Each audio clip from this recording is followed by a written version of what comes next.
Hoy vamos a ver la nacionalización del petróleo mexicano, la era de Lázaro Cárdenas. Nacional.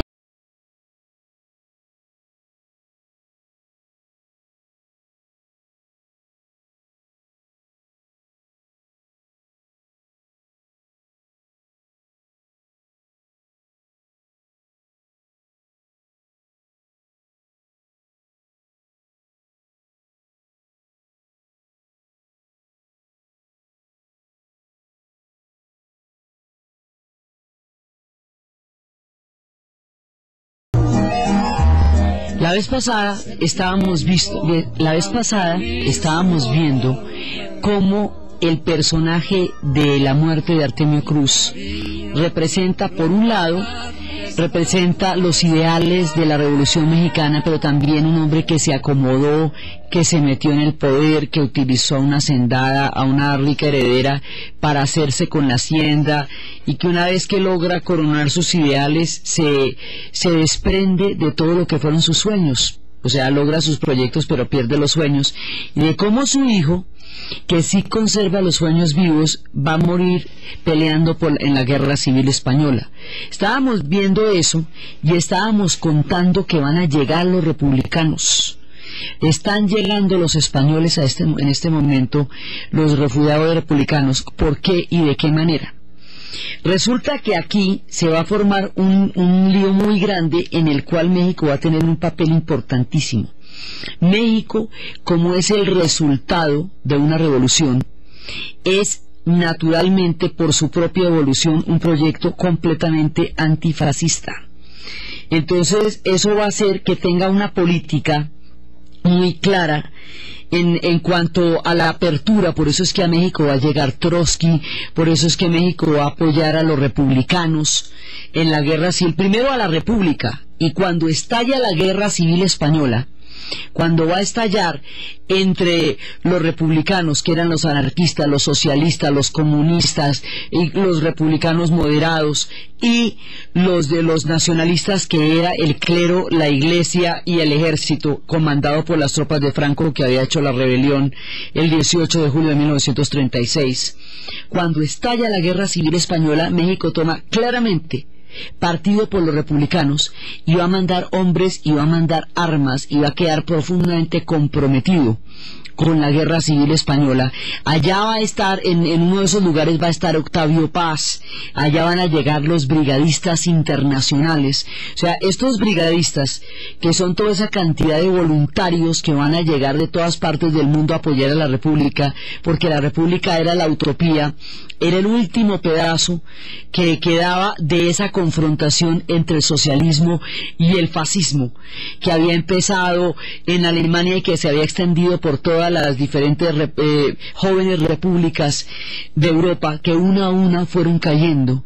Entonces, en ese momento, cuando se produce ya, España es el último reducto, todos los demás ya han caído, y por eso significa la utopía, y para México va a ser importantísima España, y México le va a dar con todo el corazón su apoyo a los españoles en el 5º Regimiento, en los brigadistas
va a determinar los bandos que después se van a enfrentar en la Segunda Guerra Mundial, y el carácter antifascista de los mexicanos va a ser una pieza clave en todo este engranaje en el continente americano. Entonces resulta que los mexicanos están comprometidos con todos los hierros, están apoyando a los republicanos de todas las maneras posibles. Entonces, cuando la República pierde la guerra, además porque la República estaba sola, tenía el apoyo de la Unión Soviética y tenía el apoyo de México, pero mientras que los nacionalistas tenían el apoyo de la Alemania nazi y de la Italia fascista, de la Legión Cóndor, que fue las que les dio las armas y la tecnología para hacer de esta guerra una carnicería terrible. Entonces, y mientras los republicanos estaban apoyados era por los poetas, gente que ha llegado de todas partes a apoyarlos, sin voluntarios que cruzaron todas las fronteras y, como decían, sin más pretensión que ir a morir a Madrid, que no iban por gloria, ni por dinero, ni por fama, iban a morir a Madrid.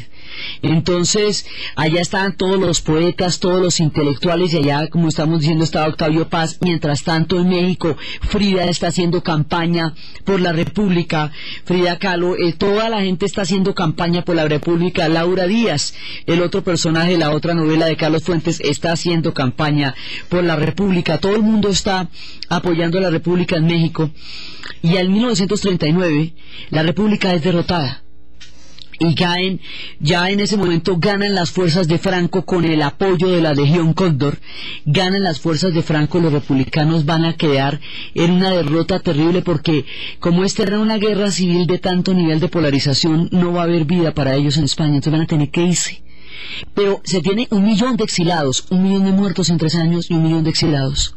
Entonces salen con esas cobijas en esas escenas interminables de las fotos de Robert Capra, de toda esta gente saliendo con las cobijas, de esas niñas chiquitas en las estaciones, en la mitad de ninguna parte, viendo a ver cuál va a ser su destino. Cuando los republicanos salen derrotados, con la amargura de haber perdido la guerra, vagando por el mundo a ver a dónde llegan, en ese momento los mexicanos les abren los brazos de par en par. Los mexicanos adoptan una política clara de recibir a los refugiados, y en ese momento llegan barcos de Guernica, barcos llenos de niños vascos huyendo de los horrores de la guerra civil, barcos que van a llegar por la Veracruz, barcos que van a llegar a Guadalajara, barcos que van a llegar con estos niños tratando de salvarlos del horror y dándoles una vida en México. Otros que van a llegar a la Unión Soviética, que también recibirá mucha gente de la guerra civil, pero México va a crear un puente entre los republicanos que están saliendo de España y su propia nación. Ahí va a llegar la oficialidad del gobierno de la República, ahí va a llegar Manuel Azaña, y ahí van a llegar los eximios intelectuales de ese momento en que España estaba produciendo un pensamiento enorme en las letras y en todas partes. Van a llegar a México, y como ya hemos dicho, esta intelectualidad española, sumada a la grandeza de la cultura mexicana que en ese momento se estaba dando, va a producir un efecto multiplicador que va a hacer que México sea aún más poderoso culturalmente. Lo va a convertir en un hito cultural sin precedentes, ese encuentro entre la intelectualidad del mundo republicano y la gran cultura mexicana que se ha venido gestando a lo largo de toda esta historia y a lo largo de la era de Vasconcelos, de los años 30 que está pasando todo esto. Entonces aquí se resignifican las relaciones entre México y España, porque ya no son los gachupines, ya no son los conquistadores, ya no son aquellos cuyo odio fue parte de lo que en un momento cohesionó la temprana formación del nacionalismo mexicano. Ya son hermanos, hermanos de ideas, hermanos de lucha, hermanos de ideales. Entonces, estos republicanos son ahora su más entrañable aliado de corazón. Por eso, si usted le pregunta a un republicano de esos que todavía están vivos, por los mexicanos tendrá solo elogios, solo recuerdos maravillosos, porque México abrió su gran corazón a todos estos republicanos, y ahora se volvió una fusión. Ahora España ya no son los gachupines, sino los hermanos, y ellos distinguen, y estos republicanos van a ser para ellos su ideal, y empieza México con esto una tradición antifascista. Por eso es que les digo que allá se refugió Trotsky cuando lo estaban persiguiendo, que allá llegan los republicanos, o sea, es como un espacio abierto para todos los perseguidos, y va a tener una política de brazos abiertos, pero con los republicanos son ellos los que les dan un lugar en el mundo cuando salen derrotados de la amarga final de la Guerra Civil Española. Es en México donde su corazón va a encontrar una segunda patria. Es allá, fíjese las paradojas de la historia. México había sido muy importante en la era del Imperio Español. Ahora que no hay imperio, sino un país roto, fragmentado, dolido por la guerra civil, lleno de heridas, son los mexicanos los que le van a dar la mano y el corazón abierto a los españoles. Esto es muy importante, porque ratifica el carácter antifascista de México, porque fusiona dos intelectualidades eximias, la republicana con la mexicana, y porque, digamos, potencializa ese momento histórico tan brillante que están viviendo en ese momento los mexicanos. Aquí está pasando una cosa. Para poder entender la era de Lázaro Cárdenas y lo que va a ser la nacionalización del petróleo, hay que entender cómo estaba el mundo en los años 30. Y el mundo en los años 30 va a estar determinado por una circunstancia histórica de esas que nadie se imagina que pueden suceder, pero que cuando pasan van a cambiar totalmente el curso de la historia. El crack del 29, la crisis del capitalismo en Wall Street, el derrumbe de la economía. Entonces Estados Unidos sufre el derrumbe de la economía en ese mediodía del 29, cuando empieza a caer toda la economía, y esto es una devastación. Esto es una devastación gigantesca la que va a ocurrir, porque va a arruinar a los Estados Unidos, y en su coletazo va a arruinar a todo el mundo. También va a llegar a Europa el coletazo de la crisis del 29. En Estados Unidos las escenas se vuelven dantescas, porque además esto coincide con un momento en que la tierra estaba completamente agotada por un ciclo de siembras que daba siempre la misma producto y no se hizo, por el arado, había un manejo, digamos, ecológicamente perjudicial de la tierra, y se volvió polvo, y el polvo se levantaba en grandes polvaredas, y esa imagen de los carros saliendo de las granjas, que eran una polvareda inmensa, y saliendo hasta que se les acabara la gasolina y quedaran en la mitad del camino. Esto va a ser un golpe terrible para los Estados Unidos, la Gran Depresión. Y cuando viene la Gran Depresión, aquí hay dos salidas históricas diferentes. El producto de la Gran Depresión en Europa, el efecto de la crisis del 29 en Europa, como Europa está todavía muy herida de la Primera Guerra Mundial, sus repúblicas son muy jóvenes, sus democracias apenas están naciendo, lo que va a producir es una sensación de tragedia y de desesperanza que va a servir de caldo de cultivo al fascismo. El nazismo y el fascismo tienen mucho que ver para su surgimiento y su apoyo histórico en la crisis del 29. O sea, en Europa la crisis del 29 precipita la llegada del fascismo al poder, porque va a producir una situación de caos y de desesperanza terrible que hace que se entreguen en manos del totalitarismo fascista los europeos, en una lucha que se dio país por país y que terminaba en España. O sea, esta lucha entre el fascismo y el socialismo empezó en Alemania con los espartaquistas, siguió por Hungría, siguió por Italia, empezó por todas partes, y el último reducto era España.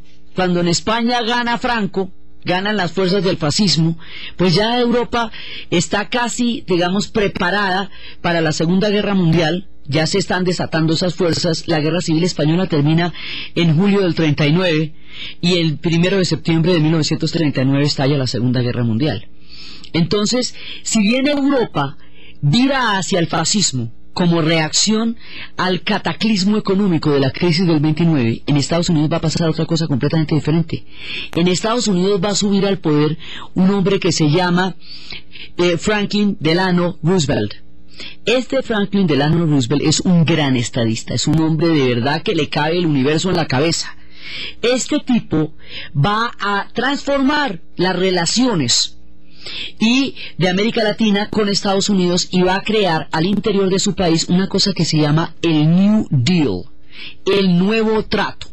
Ese nuevo trato consiste en generar empleo, sacar a los Estados Unidos del fondo del abismo de la Gran Depresión, generar empleo a la lata, como sea. Y eso va a crear un estado benefactor y va a empezar a crear condiciones de tejido social importantísimas en Estados Unidos para poder despegar de la era de la Gran Depresión. Entonces, iba a crear una situación en la cual es muy importante un buen contacto con América Latina. Ya no va a ser la política del gran garrote que tenía Teodoro Roosevelt, en la que era intervenciones directas, todas estas intervenciones que se habían hecho en Haití, en diferentes lugares. Ahora la idea es sacar las bases, abandonan Haití, abandonan los últimos lugares que habían invadido y empiezan a plantear una política de buena vecindad. Hay que tener buenas relaciones con América Latina, eso es muy importante, y a medida que los vientos de guerra van soplando, Roosevelt la tiene cada vez más clara, que el carácter antifascista de los mexicanos es su mejor garantía de alianza. Los mexicanos son antifascistas porque, como dijimos, son hijos de una revolución.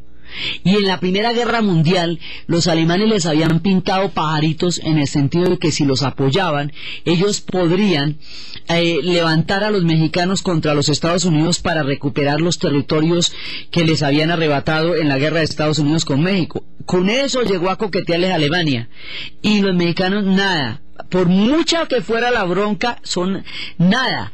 Y en la Segunda Guerra Mundial, cuando empiezan a soplar los vientos de la Segunda Guerra Mundial, en ese momento los mexicanos la tienen clara, son antifascistas de toda. Y para Roosevelt eso es muy importante, porque necesita a México como su gran aliado y porque teme ese coqueteo que tienen Argentina y Brasil y el Uruguay con el fascismo. O sea, por ahí hay una filtración. Acuérdese que el Brasil tuvo bandeos para un lado y otro, ¿no? Una época en que importaron una cantidad de alemanes en Santa Catarina, que es que para mejorar la raza, cuando las ideas del fascismo llegaron al Brasil. O sea, ahí había una ambigüedad tan supremamente indefinida, que precisamente en Brasil y en Argentina fue donde eventualmente se refugiarían los nazis cuando termine la Segunda Guerra Mundial. Ese carácter no claro, esa posibilidad de penetración fascista que en ese momento había en Argentina y en Brasil, hace que para los Estados Unidos y para Roosevelt sea muy, pero muy importante que México esté con ellos. Y México está con ellos sin ninguna duda. México frente al fascismo no tiene ninguna ambigüedad.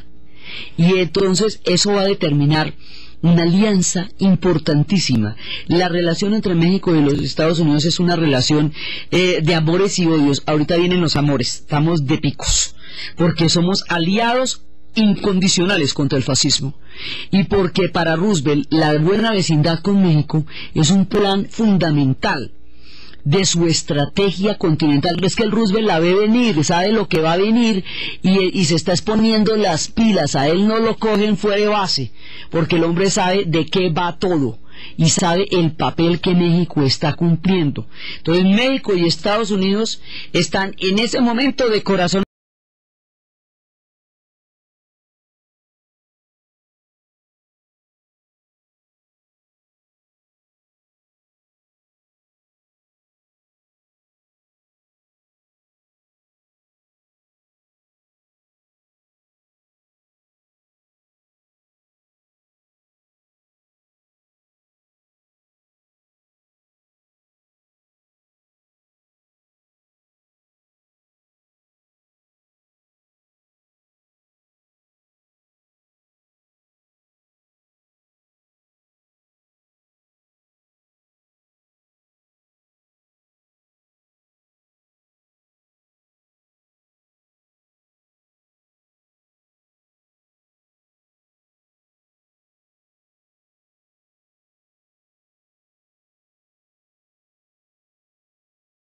En estos momentos de corazones están dos dirigentes eximios, o sea, que raras veces pasa que se encuentran dos duros a la misma hora y en el mismo momento. Aquí, en esta época de los 30, se van a encontrar dos grandes. Uno es Teodoro Roosevelt, un hombre pero a carta cabal, y ese tipo es el que la tiene clara y es el que va a pedir todo el tiempo cuando ya esté la guerra que por favor apoyen a los ingleses, que no los vayan a dejar solos, que es muy importante. Él era el del cuento de si la casa de mi vecino se está incendiando, ¿por qué no prestarle mi manguera? Para él, lo de México era sumamente importante. Y en México vas a unir al poder un gigante, otro de esos personajes legendarios. Nosotros hemos estado atravesando los héroes mexicanos desde los tiempos de Hidalgo, de Morelos, desde los tiempos de sus dirigentes indígenas, pasando por Hidalgo, por Morelos, pasando por Villa, por Zapata. Bueno, ahorita va a venir otro tipo por Juárez. Ahorita viene otro de los legendarios, Lázaro Cárdenas. Este tipo es un grande. Este tipo estuvo peleando en la revolución y siempre estuvo con Calle. De una manera u otra siempre estuvo con Calle.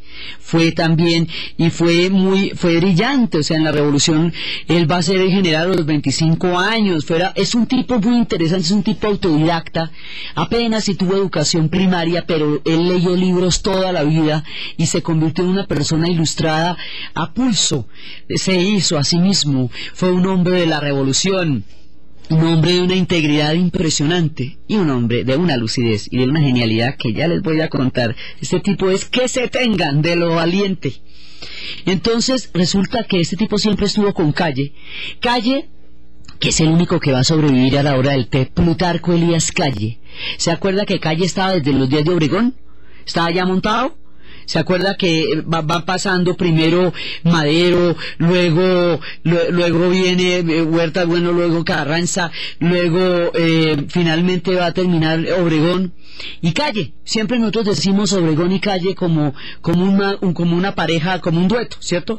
Y entonces Obregón va a ser asesinado, Calle va a subir al poder y Calle va a estar gobernando de todas las maneras posibles. Pues tanto que decían que aquí quedaba el Palacio Presidencial, pero enfrente quedaba el que gobernaba. Entonces, Calle está detrás de los hilos del poder, pero siempre está detrás del poder. O sea, el poder lo tiene Plutarco Elías Calle, de todas maneras. Entonces, en un momento de esos, sube como presidente Lázaro Cárdenas.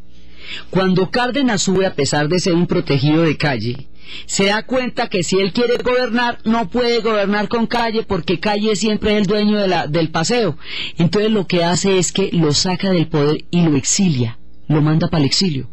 Eso lo habíamos visto en el corrido, en el programa pasado, cuando dicen que Calle se quería eternizar en el poder, pero vino un hombre de verdad que era Lázaro Cárdenas y lo sacó. En el corrido donde habíamos visto cómo Obregón estaba sano, se llamaba Traiciones Políticas, que Obregón estaba sano y estaba tranquilo, y lo matan los cristeros, y luego entonces sube Calle, y finalmente cuando Calle ya se quiere eternizar, Lázaro lo saca de ahí, y sube y empieza a gobernar. Lázaro Cárdenas va a montar realmente la estructura del Estado del PRI. Lázaro va a montar esta estructura tan rara, que es una especie de Estado partido paternalista, benefactor, papacito, todo que va a ser el PRI. Va a empezar a integrar cada uno de los sectores. A cada uno le va a montar primero el ejército. ¿No? Que el ejército es el que ha hecho los levantamientos, las guerras civiles, la revolución. Ese ejército que tienen ahí en ese momento es el ejército de la revolución. Venga para acá. De ahora en adelante el poder lo va a tener la presidencia. Lo quitamos del ejército porque hasta ahora están mandando los generales y se lo damos al presidente. Pero ustedes tienen voz y voto en las decisiones, o sea, no los estoy marginando, los estoy integrando, ¿ok? Bueno, entonces vamos con el ejército, a lo bien. Luego empieza a integrar diferentes sectores, los trabajadores. Venga pues, vamos a trabajar el tema de los derechos. Entonces a ustedes vamos a hacer una gran confederación de trabajadores, en donde todos estén unidos al Estado, y el Estado vele por los intereses y los derechos de los trabajadores. Venga para acá los trabajadores. Este hombre va a ser, de verdad para Dios, con todos los hierros y de la manera más extensa que hasta entonces se haya hecho, la reforma agraria. Lo que va a ser la aplicación de la reforma agraria. ¿Se acuerda que esto en el norte había quedado como embolatadito? Bueno, pues este hombre lo hace efectivo. Este hombre se va a meter con la reforma agraria y se va a meter de una manera total. Y esto es lo que va a darle la credibilidad entre el mundo campesino y el mundo indígena, porque la hace en el norte y se asegura de que las tierras del sur también estén distribuidas entre los indígenas, en el norte a manera de cooperativas, en un esquema más parecido, digamos, a los que se está usando en el socialismo, pero hace la reforma agraria y le entrega la tierra a la gente.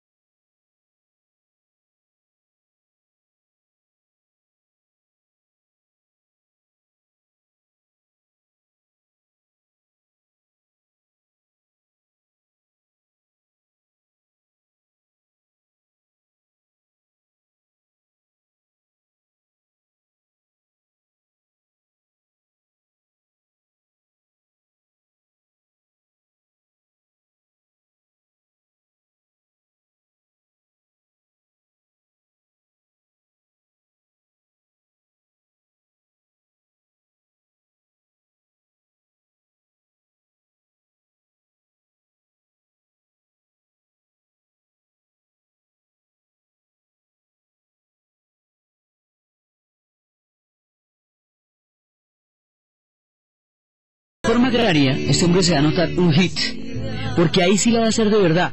No es que le dé a cada uno un rancho, la idea es una cooperativa. La idea es, digamos, más una cooperativa, pero es una cooperativa de tierras donde todo el mundo tiene tierras de todas maneras. A esas cooperativas las vamos a llamar ejidos. Esos ya no son los ejidos indígenas que habían dejado los españoles para la población indígena, no, pero se llaman así, igual. Entonces la reforma en el norte, que no estaba del todo consolidada, la va a consolidar Lázaro Cárdenas a un nivel y en una extensión tan grande que él es realmente el que va a aplicar la Constitución de verdad. Entonces, en ese momento ya el sector campesino y el sector indígena apoyan a Lázaro Cárdenas porque tienen la reforma agraria, la tienen en la mano. Por un lado. Por otro lado, el ejército lo apoya y es leal a él porque le ha dado voz y voto y, digamos, el poder presidencial que Lázaro Cárdenas llega a tener no amenaza el poder del ejército. Lo comparte. O sea, a lo bien, para nada. A los empresarios les va a dar un proyecto económico que lo haga viable también. A la iglesia también la va metiendo ahí sin problema, o sea, no, de ninguna manera excluyen la iglesia, no faltaba más. Y de esa manera se va haciendo a todos los sectores de la sociedad mexicana, que los campesinos, que los sindicatos, o sea, los trabajadores, que los indígenas, que la iglesia, que el ejército, que los empresarios, hasta llegar a tener todo el poder de México, hasta llegar a tener un Estado que es todo, todo. Es un Estado papá, es un Estado benefactor, es un Estado integrador, es el tejido social que va a articular el proyecto de la nación mexicana. Ya lo hace Lázaro Cárdenas. Cuando ya tiene todo el poder montado, cuando ya la tiene clarísima, cuando todo el mundo está con el hombre a lo bien, cuando todo el mundo le cree, cuando tiene semejante consenso, además el hombre es un claro que no se va a reelegir, de ahí para adelante no puede haber reelección. Y en el momento en que a él le toque terminar su periodo, él es el primero en bajarse del poder para garantizar que él va a ser el primero en poner el ejemplo de no hacerse reelegir, porque por eso era que habíamos hecho una revolución, ¿se acuerda? Y ese peligro siempre estaba latente, pues el hombre dice no va a haber reelección.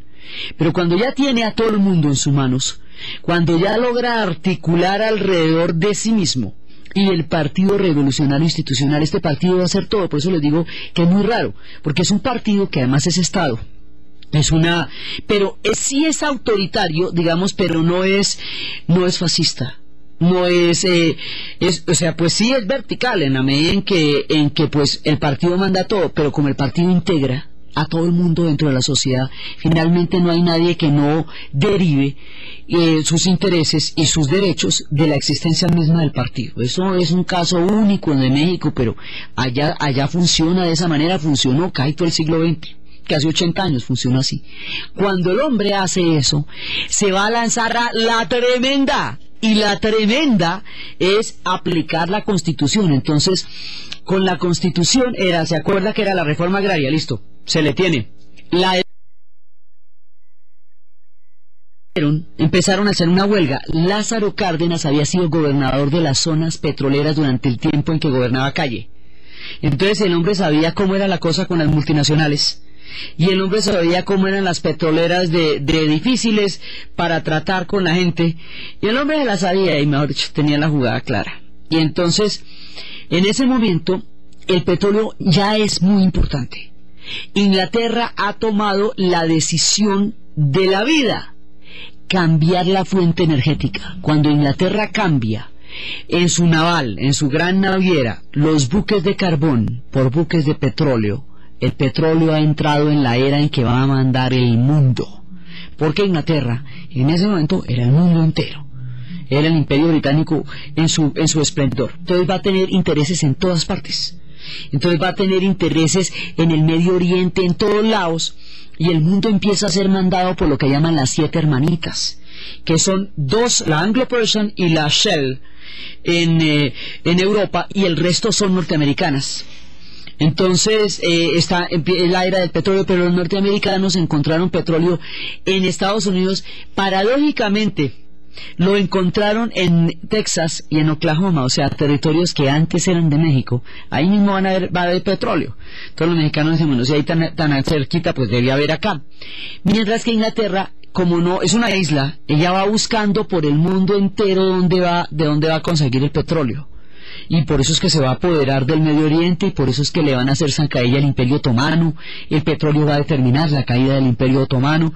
Mejor dicho, eso hay de todo va a pasar, porque Inglaterra necesita el petróleo. Entonces Inglaterra tiene intereses petroleros en México. ¿Cómo te parece? Entonces, los trabajadores de la petrolera británica, de las petroleras británicas, hacen una huelga para pedir alza de salarios. Lázaro Cárdenas les dice, no señores, no hay necesidad de hacer huelgas y aquí todos somos amigos.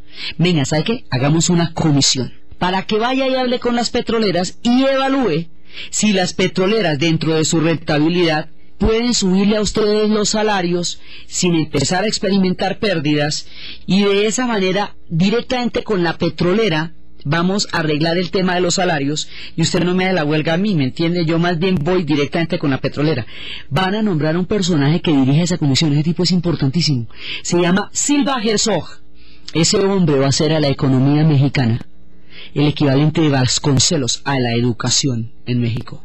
Va a ser un hombre que va a dar el proyecto que va a hacer viable la nación mexicana. Entonces el hombre va y habla con los petroleras, hace los cálculos y dice, no, con el billete que estos sí hacen, sobrados les alcanzan a subir los sueldos a los obreros, eso sí, no te preocupes. Y da el informe, es viable. Las petroleras le pueden subir los sueldos a los trabajadores sin problema. Entonces que se los suban. Pues yo no sé si todo lo que quieran, pero se puede, o sea, es viable. Entonces Lázaro Cárdenas dice, bueno, compadres, a subirle los precios del trabajo a los trabajadores, a subirle el salario. Pero los británicos no quieren hacer eso, no porque económicamente no puedan, que pueden, por supuesto que pueden, sino por el precedente político tan inquietante. ¿Qué tal que le dé por lo mismo a los venezolanos, donde también tienen intereses? ¿Qué tal que le dé por lo mismo a los bolivianos, donde también tienen intereses? ¿Qué tal que se le ocurra la idea a los del Medio Oriente, que todavía hasta ahora están empezando a hacer estos tratos? Cuando se dieron cuenta, los del Medio Oriente ya estaban más empeñados que nada. Entonces, por principio de intereses en el mundo, Gran Bretaña se niega.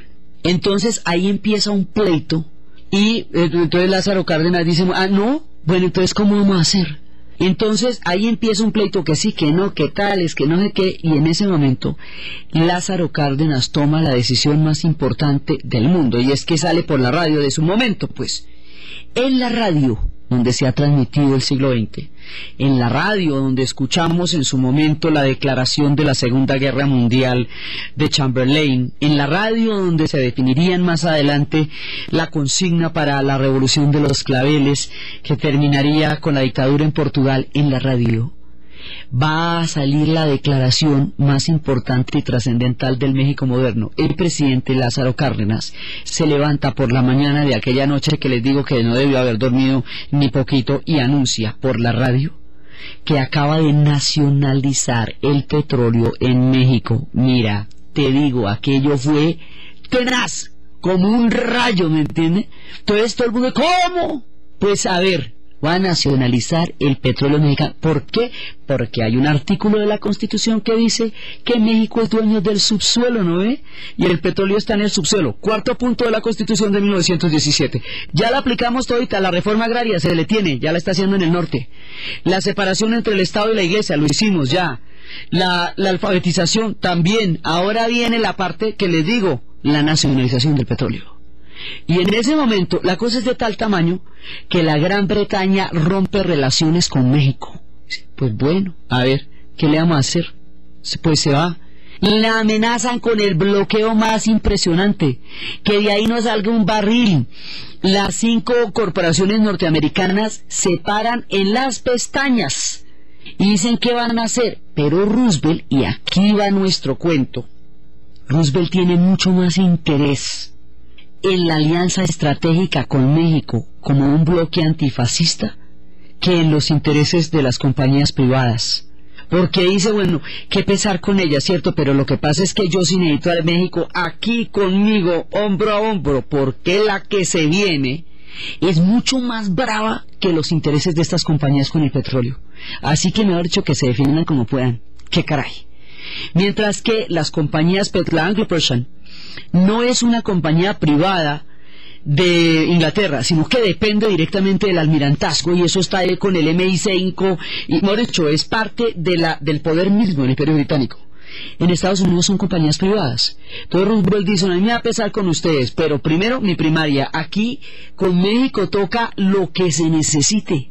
Y esa coyuntura tan particular, tan extraña, tan inusual, que estén estos dos hombres en el poder, que se haya presentado semejante ocasión y que Roosevelt la tenga clara, que más importante que los intereses de las compañías es el interés de Estados Unidos como nación, y el interés de Estados Unidos como nación va a estar es precisamente en la alianza con México, tanto que cuando Lázaro Cárdenas ya no sea presidente de México, él va a ser nombrado por parte de los mexicanos como el encargado de vigilar el frente del Pacífico en caso de un ataque japonés. Porque es que mire la cosa cómo se puede poner, ¿ve? O sea, si llegara a atacar Japón, ¿por dónde ataca? Por el Pacífico. Entonces necesitamos a México de llavería. Sí, o sea, Roosevelt la tiene clara en la importancia de lo que puede pasar. Inclusive el bloqueo, un momentico en que una de las petroleras gringas, chiquita, rompió el bloqueo, le compró el petróleo y se lo vendió a los alemanes y a los italianos. Y no, mira, error, eso no se puede hacer. Entonces, cuando nacionalizan el petróleo, en ese momento esto no hubiera sido posible, no lo hubieran permitido los intereses estratégicos de las potencias. Y no lo hubiera permitido los Estados Unidos jamás, si no estuviera la Segunda Guerra Mundial en ciernes, y si no tuviera Roosevelt la grandeza y la claridad política para entender lo que estaba en juego más allá de los intereses de aquel o de aquel otro. Eso hace posible digamos que México se haya podido quedar con el petróleo suyo, y al quedarse con el petróleo suyo, eso sí se vuelve, mire, 6 horas de celebración en las calles del Distrito Federal. La gente sale a las calles a abrazarse cuando sale el anuncio por la radio, festivales y carnavales en todas partes. El petróleo va a ser mexicano, ha nacido Pemex, Petróleos Mexicanos, y eso va a darle la viabilidad histórica a México.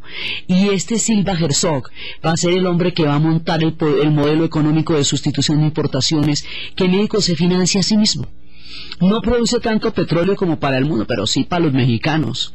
Y eso va a hacer posible que ellos tengan su propio país.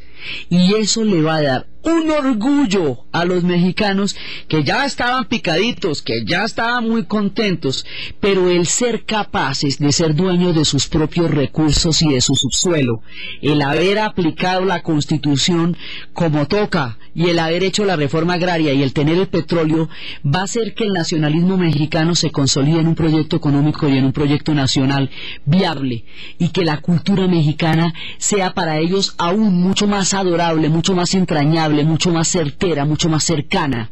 Esto le va a dar la fuerza en el siglo XX a los mexicanos.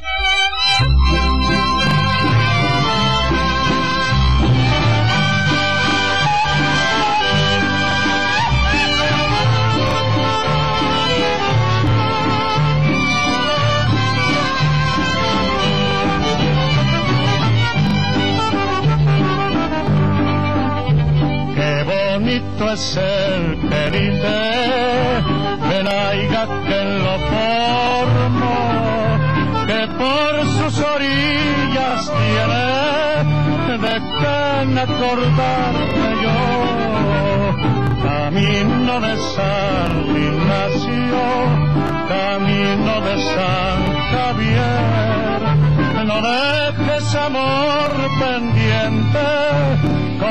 Todo lo que tenga que ver con México, su folclore, cada uno de sus rincones de su patria, qué bonito es todo México, México lindo, México adorable.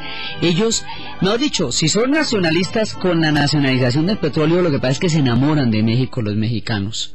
Entonces, ese nacionalismo temprano que vimos que se ha formado en tiempos del mestizaje, que se había consolidado con el enfrentamiento con Francia y la manera como lo sacaron, que se había convertido en un proyecto de un imaginario histórico con la revolución, que se convierte en un proyecto de alfabetización con Vasconcelos, ahora se convierte en un proyecto económico que los llena de orgullo, porque haber tenido el valor, el coraje para poder emprender esto y salir airosos va a ser una cosa impresionante para ellos, y le va a dar a Lázaro Cárdenas el lugar que tiene en la historia. Por eso les dije que íbamos a ver uno grandote, grandote, grandote, Lázaro Cárdenas. Entonces, y esa alianza con Roosevelt va a ser muy importante porque garantiza que Estados Unidos no se oponga. Sí, las multinacionales se van a poner bravas, pero Roosevelt está con los mexicanos y los mexicanos con Roosevelt.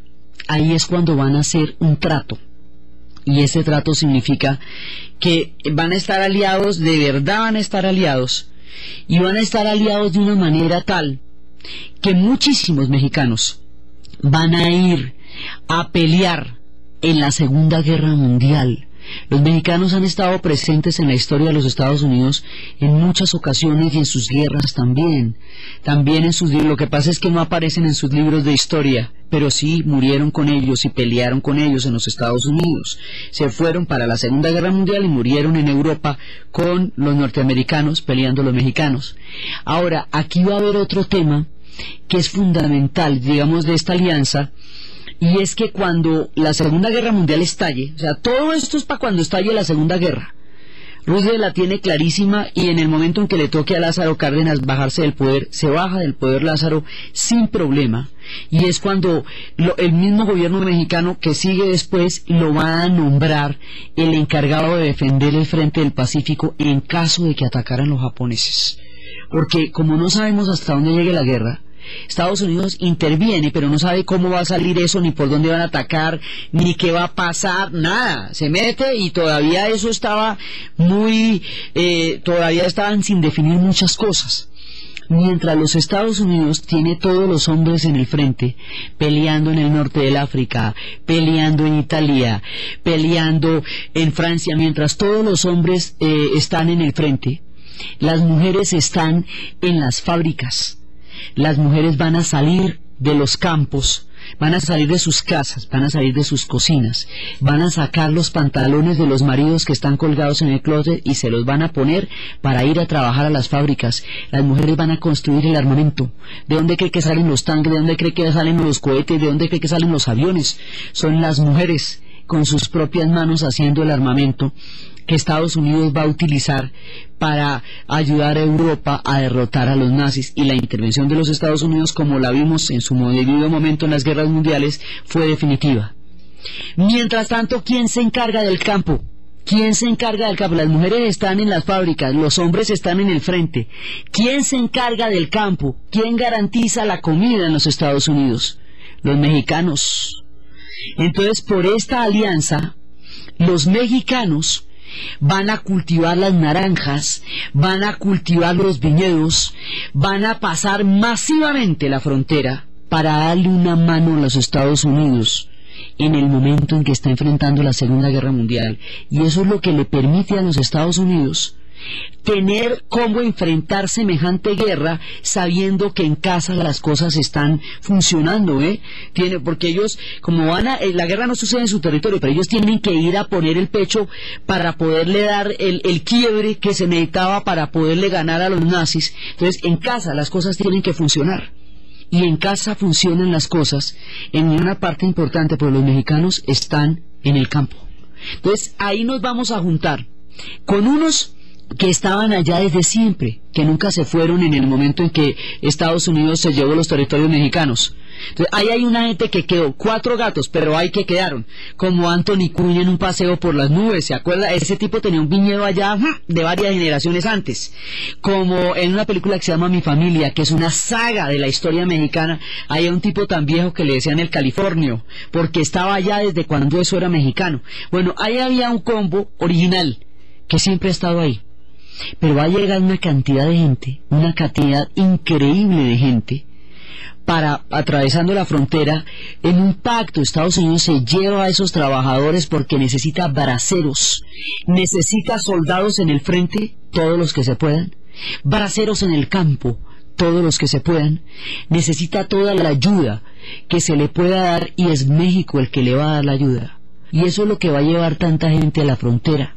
Y esta gente en la frontera, cuando lleguen, cuando se queden en esa situación en la cual son mexicanos, pero están viviendo en territorios, ahí va a haber un asentamiento gigantesco. Esta gente va a tener hijos, van a seguir las siguientes generaciones, y estaban allá desde cuando los llamaron, porque es que hay un momento en las guerras mundiales en que Estados Unidos necesita las manos mexicanas para poder trabajar en los viñedos y en el campo. Europa después, en la posguerra, cuando ya logra reconstruirse y empieza la prosperidad, necesita a los trabajadores africanos para que hagan los oficios que los europeos ya no van a hacer. Entonces los trabajadores africanos, que hoy les parecen tan terribles, fueron invitados a la prosperidad cuando Europa despegó después de la reconstrucción. Los trabajadores mexicanos que hoy atraviesan esas cantidad de cosas en las fronteras fueron invitados a darle una mano a los Estados Unidos cuando estaba peleando la Segunda Guerra Mundial. Esos trabajadores van a tener sus hijos allá. Esos hijos de mexicanos nacidos en Estados Unidos van a tener una denominación histórica nueva que va apareciendo en nuestro relato: chicanos. Y ahí va a empezar una línea fronteriza que va a dar una situación eventualmente crítica entre los Estados Unidos y México, que todavía no tiene ningún viso de solución. Y esas son historias de las que vamos a ver en el siguiente programa. Entonces, desde los espacios del coraje de Lázaro Cárdenas, del pueblo mexicano que lo apoya, de la formación del PRI, de los republicanos que llegaron en barcos, desesperados a recibir la mano, la ayuda, la bienvenida y el gran corazón de los mexicanos, desde todo este México que está saliendo adelante, desde la coyuntura de la crisis del año 30, de la Segunda Guerra Mundial que está en ciernes, de la Guerra Civil Española que desbarata España, y de México que llega a tener un papel altivo, grande, crucial e importantísimo en esta increíble coyuntura de los años 30 en el siglo XX. En la narración, Diana Uribe, en la producción, Jessy Rodríguez, y para ustedes, feliz domingo.